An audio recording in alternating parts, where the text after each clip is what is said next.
नमस्कार दोस्तों, जय हिंद, वंदे मातरम। आप सभी का बहुत बहुत स्वागत है आपके अपने यूट्यूब चैनल एग्जाम ट्रिकी में, जहां पर दोस्तों आज हम बात करेंगे assessment of children with developmental disabilities, जो कि DEd special education intellectual developmental disability का थर्ड पेपर है। इसका मॉडल पेपर आज तैयार हो चुका है और जैसा कि मैंने कमेंट देखा था पिछली वीडियो में, सर फुल फॉर्म की जो वीडियो है वो प्रोवाइड कराई जाए। देखिए ये सभी आज थर्ड पेपर है आपका, फोर्थ, फिफ्थ, सिक्स, ये तीनों पेपर बहुत ही जल्द, लगभग में 15 तारीख तक ये तीनों पेपर आप लोगों के अपलोड कर दिए जाएंगे। आज 13 तारीख आपकी हो ही गई है, 15 या 16 तारीख में आपके तीनों पेपर अपलोड हो जाएंगे। और जैसे ही ये तीनों पेपर अपलोड हो जाएंगे देन नेक्स्ट जो आपकी फुल फॉर्म की वीडियो है वही होने वाली है। पुरानी अगर आपको वीडियोस देखनी है या पुरानी अगर आपको पीडीएफ चाहिए तो वो टेलीग्राम चैनल पर भी हैं और यूट्यूब चैनल पर भी हैं। जो नए सिलेबस के अकॉर्डिंग काफ़ी सारी फुल फॉर्म्स जोड़ी गई हैं, उन पर काम चल रहा है और बहुत ही जल्द आपको जो नई फुल फॉर्म है वो प्रोवाइड करा दी जाएंगी। तो बस बने रहिएगा आपके अपने चैनल एग्जाम ट्रिकी पर और देखते हैं हम। आप सभी को पता है कि आपके जो घंटे रहेंगे, आवर्स रहेंगे, 3 रहेंगे। ड्यूरेशन टाइम जो आपका रहेगा 45 मार्क्स का आपका पेपर होगा और 45 में से कम आपको 18 नंबर लाने हैं। पार्ट ए, जहां पर फुल फॉर्म्स भी आपको दे सकता है और फिल इन द ब्लैंक्स भी आपको दे सकता है, लेकिन मैं सबसे ज़्यादा प्रायोरिटी देता हूं फुल फॉर्म्स की। कारण क्या है, ये आपको अगर तैयार हो जाती हैं तो आप अच्छे नंबर ला सकते हैं और फिल इन द ब्लैंक्स वो कहीं से भी दे सकता है। तो जो चीज़ें बिल्कुल डिट्टो हैं वो चीज़ें यहाँ पर पढ़ाने की आपको कोशिश की जाती है। जैसे आपका बेसिक एमआर, आप सभी को पता होगा, behaviour assessment scale for Indian children with mental retardation, इसका फुल फॉर्म होता है। चाहे आपका बेसिक एमआर हो, चाहे आपका FACP हो, ये आपके लिए बहुत ही इंपॉर्टेंट हैं। Functional assessment checklist for programming, glad हो, ये भी आपका ग्रेड लेवल असेसमेंट डिवाइस, ये भी आपका बहुत ही इंपॉर्टेंट है। WISC यानी कि जो इसका फुल फॉर्म होगा Wechsler intelligence scale for Indian children, for या चिल्ड्रन भी हम कह सकते हैं।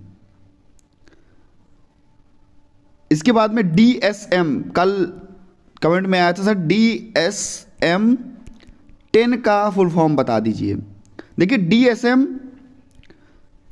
DSM चाहे आपका 5 हो चाहे आपका 10 हो, DSM की फुल फॉर्म नहीं चेंज होती है। डायग्नोस्टिक एंड स्टैटिकल मैनुअल, लिख देता हूं, डायग्नोस्टिक एंड स्टैटिकल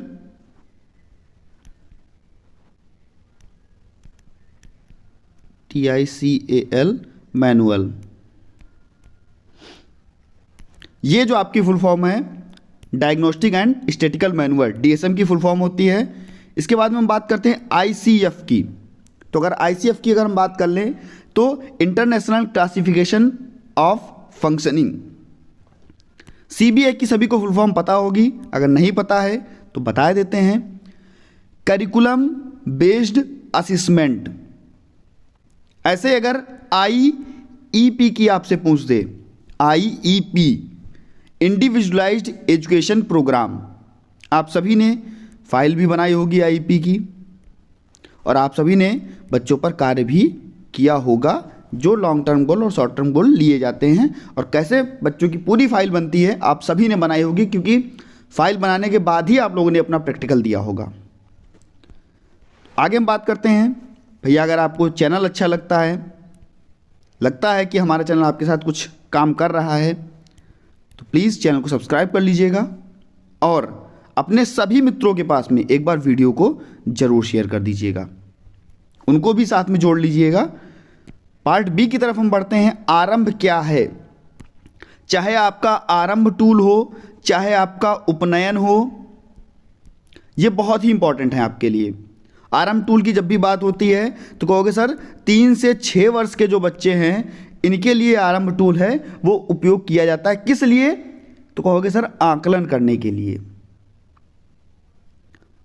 आरंभ आपका हुआ, उपनयन आपका हुआ, एफएससीपी आपका हुआ, बेसिक एमआर आपका हुआ, एमडीपीएस आपका हुआ। एमडीपीएस तो ब्लॉक कर दिया गया है, लेकिन फिर भी आपको ये सारे तैयार होने चाहिए।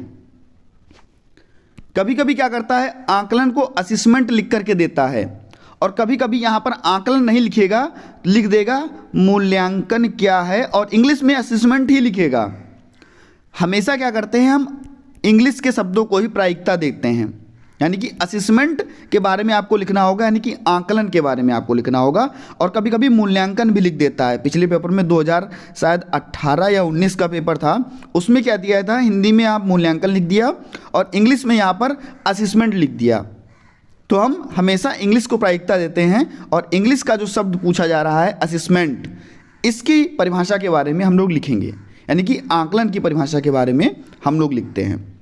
शॉर्ट टर्म गोल क्या है, आप सभी ने आईपी की जब फाइल बनाई होगी वहाँ पर शॉर्ट टर्म गोल आपने एक लॉन्ग टर्म गोल लिया होगा, एक शॉर्ट टर्म गोल लिया होगा। टीएलएम यानी कि टीचिंग लर्निंग मटेरियल, इसके 2 महत्व, और कार्य विश्लेषण सभी को पता होगा।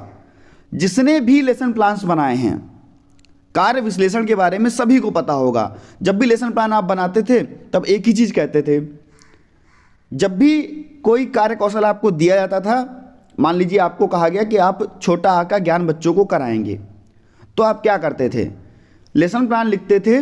सबसे पहले हम बच्चों को क्या कहते हैं, अगर छोटा की बात कर लें हम, तो लाइन खिंचवाएंगे, उसके बाद में एक गोला फिर दूसरा, जैसे मतलब तोड़ तोड़ करके। मान लीजिए अगर आपने बच्चों को ब्रश करना सिखाया तो ये थोड़ा बड़ा कौशल हो गया। बच्चा जाएगा, नल खोलेगा, उसके बाद में ब्रश को पानी से भिगोएगा। तो क्या कर रहे हैं हम किसी कार्य कौशल को छोटे छोटे टुकड़ों में बांट रहे हैं। और छोटे छोटे टुकड़ों में बांटना, और कैसे, क्रमबद्ध तरीके से। क्रमबद्ध तरीके से, ऐसा थोड़ी ना है कि हम पहले ही ब्रश पे पेस्ट लगा देंगे। पहले जो क्रम है, छोटे छोटे टुकड़ों में बांटना और उसे क्रमबद्ध तरीके से करवाना बच्चे से, ये होता है आपका कार्य विश्लेषण, जिसको हम इंग्लिश में बोलते हैं टास्क एनालिसिस। अब आप समझ गए होंगे, टास्क का मतलब होता है जो भी आपको कौशल दिया गया है उसको छोटे छोटे भागों में बांट लीजिए और उसको एक क्रम से लगा लीजिए, देन उसके बाद बच्चे को सिखाइए। यही आपका कार्य विश्लेषण होता है, टास्क एनालिसिस होता है। 2 नंबर के क्वेश्चन बहुत ही इंपॉर्टेंट। मूल्यांकन, रचनात्मक मूल्यांकन और योगात्मक मूल्यांकन, इनके बीच का अंतर भी पूछा जा सकता है, और हो सकता है आपसे औपचारिक परीक्षण और अनौपचारिक परीक्षण के बारे में भी पूछ लिया जाए। ये बहुत ही इंपॉर्टेंट क्वेश्चंस हैं आपके। बेसिक एमआर किसने विकसित किया, कब विकसित किया, कितने क्षेत्र हैं, और इसका जो क्या कह सकते हैं कि इसमें जो पार्ट 1 है वो किसको दर्शाता है, पार्ट 2 है वो किसको दर्शाता है। एक आपका समस्या व्यवहार को दर्शा रहा है, दूसरा आपका जो अच्छे कार्य हैं उनको दर्शा रहा है, कौशल व्यवहारों को दर्शा रहा है, स्किल बिहेवियर को दर्शा रहा है। कितने क्षेत्र होते हैं, कब कहाँ किसने विकसित किया, ये सभी चीज़ें आपको पता होनी चाहिए। और कितने भागों में बांटा गया, उन प्रत्येक भागों में कितने कितने क्वेश्चन आयर लगाए गए। आपने जब अपनी आईपी बनाई होगी, और अगर बौद्धिक अक्षम बच्चे की आईपी आपने बनाई होगी तो वहाँ पर आपने टूल लगाया होगा। अब हम बात करते हैं आकलन में विशेष शिक्षक की भूमिका स्पष्ट कीजिए। आपको यहाँ पर पता है कि आपको 6 में से केवल 4 प्रश्नों को करना है, तो आप ऐसे प्रश्नों को लीजिएगा जिनको आप बेहतर ढंग से लिख सकते हैं। मैं बार बार इस चीज़ को बताता हूँ। और अगर आपको नहीं प्रश्न आ रहा है तो कोई ऐसा प्रश्न लीजिएगा जिसको आप बना करके भी लिख सकें। बना करके लिखने का मतलब ये है कि उससे रिलेटेड भी लिख सकें। बना करके लिखने का मतलब ये नहीं होता कि आप कुछ भी लिख दो, उससे रिलेटेड आपको नंबर मिलेगा। लेकिन फिर मैं बोल रहा हूँ, कोई भी प्रश्न छोड़कर ना आइएगा, कोई भी प्रश्न छोड़कर ना आइएगा। अगर 4 प्रश्न पूछ रहा है तो आपको 4 प्रश्नों के उत्तर देने हैं। अगर आप एक प्रश्न छोड़ रहे हो तो ये आपका नुकसान हो रहा है 1 से 2 नंबर का। अगर आप उसमें कुछ लिख भी रहे हो फिर भी एग्जामिनर जो कॉपी चेक करता है नंबर दे देता है, इतना ध्यान रखिएगा।